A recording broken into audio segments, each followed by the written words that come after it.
live science says of Darwinian evolution, it can turn dinosaurs into birds, apes into humans, and amphibious mammals into whales. What Darwin showed in his work on evolution and natural selection is that we don't need to invoke any supernatural force or power to account for the development of life through time on Earth. The ongoing processes that are observable in today's world. Do you think it's a belief? I think it's just fact. I think more like facts. There is too much evidence to ignore. Do you think it's a belief? No, it's science. It's the way it happened. It's logical. You know, all the scientists pretty much agree with it. It's more of a fact. When did you start to believe? When I started to think for myself. When did you start believing? When I took my first biology class. It all started to make a lot of sense. The teacher made it very, very easy to understand. I generally trust the scientific community. Makes more sense than any religion or anything. The fossils they found of all the cavemen, the Homo sapiens, dinosaurs, it shows clear evidence. I believe in science. What's your major here at this university? Biology. Your biology major? Yeah. You believe in evolution? Yes. What's your major? Geology. Chemistry? Biochemistry. Environmental science and policy. I'm a physicist. Biochemistry. Okay, do you believe in evolution? Yes, I do. Do you believe in evolution? Yes, I do. Of course. Yes, I do. I do believe in evolution. You believe in evolution? Yes. Are you a strong believer? Yes. Are you a strong believer? Yep. Yes. Yes. Absolutely. A scientific method is based on the collection of data through observation and experimentation. Science Daily. Could you give me some observable evidence that evolution is true? Something I don't have to receive by faith. Yeah. Some observable evidence. I mean, take a look at what happened 65 million years ago. Hang on, I can't. That's 65 million years ago. I believe, millions of years. So that can't be observed. We can trace the evolution through the fossil record. Could you be specific? Just give me one. Between 6 and 7 million years ago. Hundreds of thousands to millions of years? So it's quite a long time. Yes. Millions of years. Yes. So it can't be observed. Evolution is not testable over time. We are condemned to live only for a few decades, and that's too slow, too small a time scale to see evolution going on. Richard Dawkins. We see nothing of these slow changes in progress until the hand of time has marked the lapse of ages. Charles Darwin. You've got the canine kind, the coyote, and the domestic dog, and there's the feline kind, which is the cats, the tiger and the kitten, and you've got humankind. So Darwin said there'd be a change of kinds over many years. So could you give me one example of observable evidence of a change of kinds? So, for instance, the fossil record shows the common ancestors of all carnivores, that cats and dogs were once linked, once united by a common ancestor. How long ago? This, I believe, was like 60 million years ago. I don't want something I have to accept by faith. I want it to be observable. Observable evidence. Well, I mean, if you're just asking me here on the street, there's not really much I can tell you in terms of observable evidence. Like, we would have to really examine existing data to draw conclusions of our own. I would have to have faith then. We would have to have some amount of faith. Can you think of any observable evidence for Darwinian evolution where he said there'd be a change of kinds? Monkey to man, is that what you're talking about? Yeah, a change of kinds. I don't really believe there's any proof for that yet. Well, monkeys are the only ones with the 5th digit, like we have. Well, koalas have a 5th digit. Did you know that? I didn't know that. Think we're evolved from koalas? No. When I went to Washington, D.C., I saw they had a whole exhibit just on In the Smithsonian? Yeah, in the Oh Smithsonian. wait, so that is just like some stuffed dummies, like standing around a fire. I know that everyone talks about the missing link for humans and whatnot. I believe that there are connections that are out there that we haven't found yet. I'm going to trust what those experts did.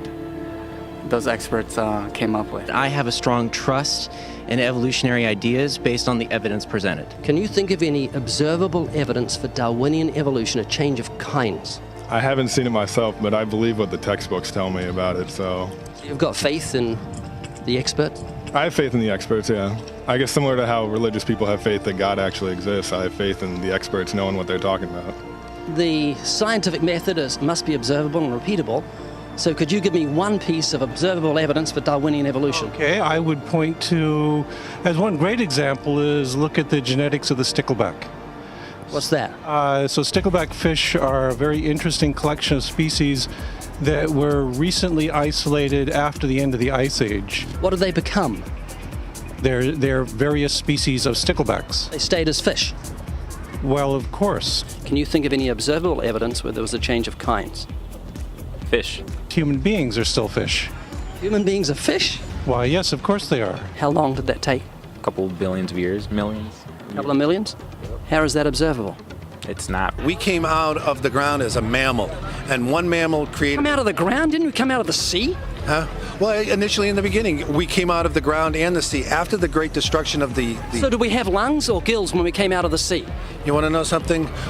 Those that were in the sea, I guess, had gills, and those that were on land had lungs. But if we came out of the sea, we had gills in the sea. You want to know something? Who knows that we came out of the sea or we evolved from mammals? So you don't know? Huh? Of course I don't know. I'm accepting that they did their science correctly. Could you give me an example of Darwinian evolution, not adaptation or speciation, but a change of kinds? These are changes of kinds. They're still fish. They're distinctly different fish. We have thousands of examples. Can you give me one?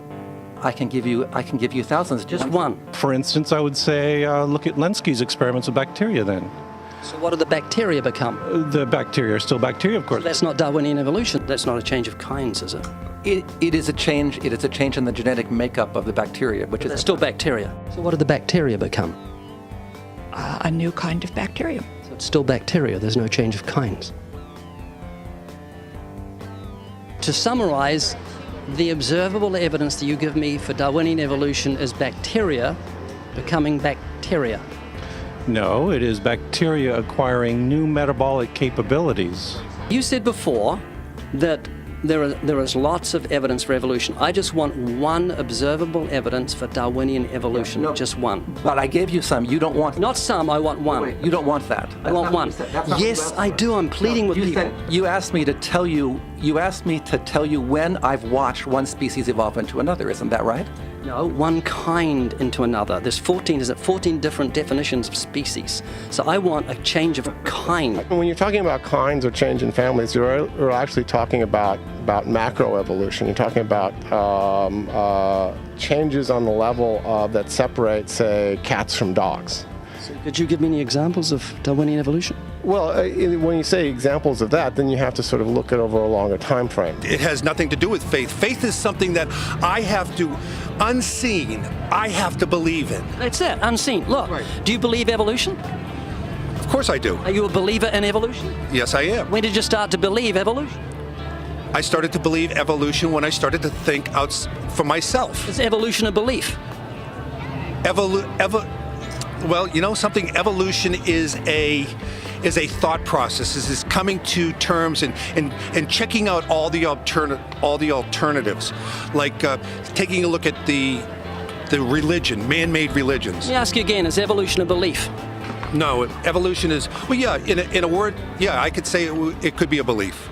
When you say change of kinds, do you mean the evolution of one species from another or to another? Yes, we have that in action actually in the Galapagos. Could you give me one instance? Yes, we have an example from a group of birds called Darwin's finches. You take a look at the difference between the finches on the islands that all started out. I mean, that's very, very observable. But that's not Darwinian evolution. There's been no change of kinds. What do the finches become? They become genetically new and anatomically new, recognizably different species. So they're still finches? Well, of course, they're still finches. Yes. So there's no change of kind. Little birds that he had observed. What did they become? Their beak shapes. They're still birds. Yes. 3 finches that turn into different types of birds. They're still finches. Well, for example, Darwin and his study on evolution of the birds on the island that he went on to there. Their beaks changed? Their beaks. They're still birds. There's no change of kinds. That's within the kind. It's evolution on the beaks. So that's called adaptation. It's not Darwinian evolution. There's no change of kinds. There's no different animal involved. I want something that shows me Darwin's belief in a change of kinds is scientific. Darwin spoke of a change of kind. Can you think of any observable evidence for Darwinian evolution where there's a change of kind? Change of kind. Change of kind. I'm gonna have to think about that one a little longer. You give me anything that I can see, observe, and test, which is the scientific method for Darwinian evolution, a change of kinds? Test and observe.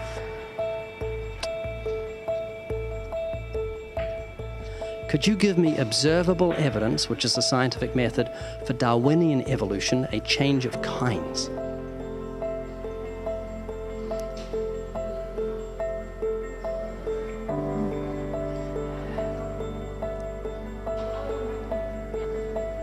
Okay, I gotta think about it.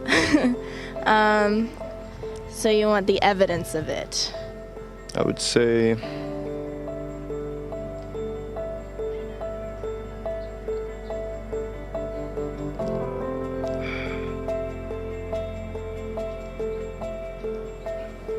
I cannot, I think.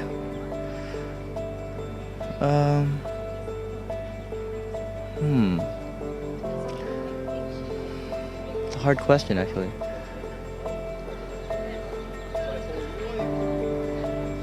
Mitochondrial DNA. So, can you repeat the question again? Could you give me any observable evidence, just one, for Darwinian evolution? Let me think about that for a sec.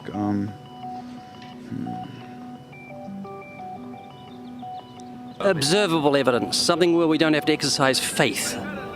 Something that can be observed, like the scientific process, observable. That's a good question. That one I'm not quite sure. So you can't think of any observable evidence for evolution? No. How do you know it's true? I'm not sure. So Darwinian evolution is not observable, it's not scientific. I guess so. So it's unscientific, you can't prove it. It's scientific, actually. You could prove it. It could be proven, just... Do it for me. That's hard. That's just too broad of a... It's unobservable, that's why you need millions of years. Yes, exactly. You're trusting the biology majors and the biology professors know what they're talking about, and they can't even give me evidence of a change of kinds. Well, then there isn't one. If they don't give it, then I wouldn't say there was. Yeah. I just go on what I've seen and what I've learned from class. So you believe? Yeah. You know what that's called? What? Blind faith. Blind faith. Faith is the great cop-out, the great excuse to evade the need to think and evaluate evidence. Richard Dawkins. Do you believe in intelligent design? Of course not. Do you think everything is intelligently designed? No, I don't believe that things are intelligently designed. Okay, you seem like an intelligent person, so I'm going to ask you something. I'd like you to make me a rose, okay? How would you make a rose? I don't have the capabilities to do that. Hang on. No, it's not intelligently designed, so you should better whip me up a rose real quick. Do you believe a rose is intelligently designed? Definitely not. In order for me to know what to make, I have to know what a rose is. Well, it's got a seed, so you've got to start with nothing and you've got to create a seed from nothing. Oh. Can you do that? No, I can't. Could you make a rose from nothing? No. Can't make something from nothing. It's just basic, science. A rose from nothing? A rose. Just like, I can't, honestly. Why not? Me, I have no supernatural abilities. All the geniuses in the world can't make a grain of sand from nothing. We don't know where to start. I can't. Why not? I don't have millions, billions of years. That would be physically impossible. I mean, I would have to. That's not possible. So how could you say everything's not intelligently designed? Where does that leave you on the scale of intelligence if you say everything's not intelligently designed and you can't even make a rose? Why do you think there's no one teaching intelligent design at UCLA? Because they're not allowed to. We can teach anything we want. There's a reason intelligent design isn't taught in our learning institutions. According to physicist Victor Stenger, the legal staff of Freedom from Religion Foundation, a church-state watchdog group, has had remarkable success in convincing many institutions, such as school boards and town councils, that they are breaking constitutional law when they sponsor sectarian activities. That includes intelligent design. When the authorities can't be convinced, Freedom from Religion Foundation sues, and it wins more often than not. There was nothing in the beginning, big explosion of nothing, it became something, and then it came into a rose, and giraffes and horses and cows. I'm not saying that's what happened. I'm just saying I don't know what happened. That's what scientists have theorized has happened, and you believe them? To a point. So you've got faith? That is true, yeah. Could you give me a definition of vestigials? How's that back up evolution? Vestigial is like, I'm not a biologist, so I'm kind of fuzzy here, but it's like a remaining organ that is not used. Like for instance, our appendix. Rabbits have huge appendix for digestion of grass. We still have a vestigial appendix organ. The appendix has no use? Which we can think of right now. Your coccyx bone, that was, many people regard that as the tail of the humans. The human tailbone is said to be vestigial. That is, it's an evolutionary leftover proving that we're related to primates. However, it's not a tailbone, it's the coccyx vertebrae.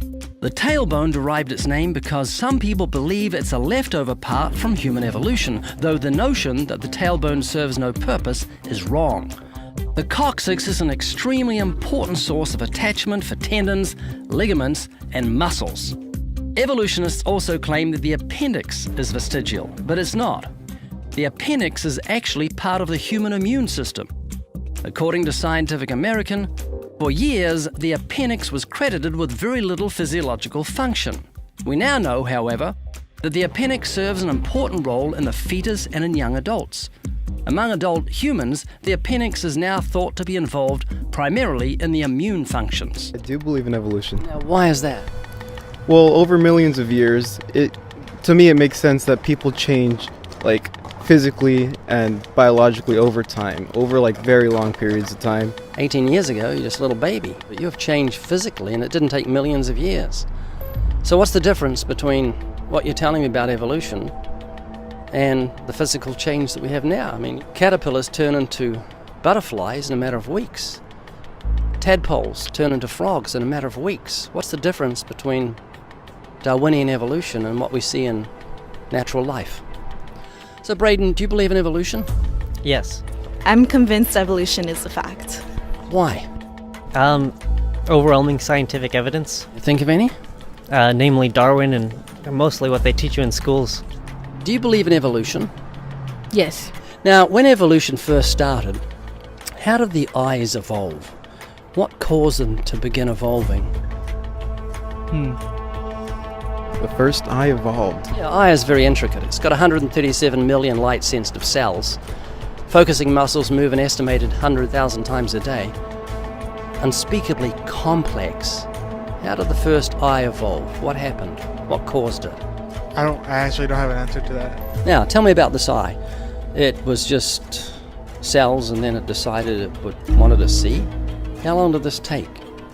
Over millions of years, probably. So was it an animal or was just an eye lying there, sort of a pre-eye? Well, I would think that a cell, right, came together to form more cells, and that came a little microorganism, right? Then that had incentive to live, so it developed things to help it live over millions and millions of years. Can it see yet? No. How did it eat? By absorbing like little other things. Did it have a brain? No. How did it think? I think it's just did whatever it did, you know? Did the brain evolve over years along with the eye that's evolving? I wouldn't think the brain evolved until it actually evolved over millions of years, kind of into this animal. Well, it takes like eons at this point now. Can it see yet? Probably not. Because you need the whole eye to be fully evolved to see, don't you? Half an eye doesn't really work. Right, in the sense that maybe... Could it smell the food? Maybe it just senses it, like... Where did the food come from? Food come from? When did the eye begin to see? Probably millions of years later. No, it was just there on top of an antenna. As time went on, we needed eyes to see. 2 eyes or one? 2? 2 eyes? I'm guessing, maybe 1 eye. One works fine. Why would it have one and then decide it needed 2? Probably depth perception. I think it was more like it was like a sensory organ or something. Where'd that come from? From a bunch of cells thinking, yeah, this sensory organ is pretty cool. Might want to pass that down. Where did they come from? Wouldn't know. That's a big mystery, huh? We were fish? I think so. I think we came from the sea. And did we have lungs or gills under the water? Oh, no, like you would get lungs later on. Have you heard of entropy? I have not. Have you heard of the second law of thermodynamics? I have not. The universe tends itself towards chaos? It happens everywhere. In 1 trillion years, all these rocks here will be turned to dust. We'll be turned to dust. The dog will be turned to dust. The flowers, the birds, the trees, even the mountains and the planets will be turned to dust. Everything is corrupting. Does that make sense? I think it definitely makes sense. You can see it everywhere. Exactly. Except with evolution. Evolution does the exact opposite. It gets better. How do you fit evolution in with that? Because evolution says the opposite. It says things get better. They don't corrupt. Can you reconcile the two? Actually, I believe evolution is chaos, but sometimes they mess up in a way that helps them. It's like flipping a coin, basically, with your genetics. You mean luck? Yeah. And that way that helps them makes them thrive even more. So they improve? Yes. That's the opposite of entropy. How come evolution isn't subject to that? Because that creates and improves and things get better through evolution. I'm honestly not sure about that. Instead of running down, evolution improves. How could that happen? I don't know. Eventually, certain cells became alive as you may know it. Life came from non-life? How could life come from non-life? It's totally impossible. You said it yourself. Like you can't just bring a rock to life. No. And yet you're saying there were cells lying around that developed eyes under the water and crawled up on the land and evolved lungs, and it took millions of years? See if you can spot an ongoing problem here. I'll address it in a few moments when it becomes more evident. Just energy. Where did that come from? Sun. Where did the sun come from? Probably like dust being compressed and stuff, or like a bunch of hydrogen. Yeah. Where did the hydrogen come from? Just the universe, basically. Where did the universe come from? Big Bang, most likely. You've got to have materials for a Big Bang. Where did that come from? Not sure. That's all like theoretical at this point. You don't know? Nah. And when did the brain evolve? The brain evolved? Because you need a brain for eyes to work. Otherwise, you're not thinking about what you're seeing. Predators and food and things like that. It was probably very minuscule around the time eyes came into existence. Probably a little before then, in order to control metabolic functions, such as or to control how the organism would react to its environment. So I'd say sometime before eyes. Could man have evolved from pigs? Because if they ever give you a skin graft, they may use pig skin. Did you know that? No, I didn't know that, no. Yeah, you're very close to a pig. Pigs have got hearts and kidneys and lungs and livers. And they've got eyes and nose and mouth. I've got friends that eat like pigs, and I sound like a pig when I sleep, according to my wife, sometimes. Pigs' bodies and organs are almost identical in form and function to a human's. The heart specifically is roughly the same size and shape. Because of this, we already use pig valves in some heart repair. So could man have evolved from pigs? It's a thought. The problem is that evolution is as big as the human imagination. Someone who embraces it can believe anything he wants as long as he qualifies it with the word probably. Probably. I have no idea. It's probably would probably would probably be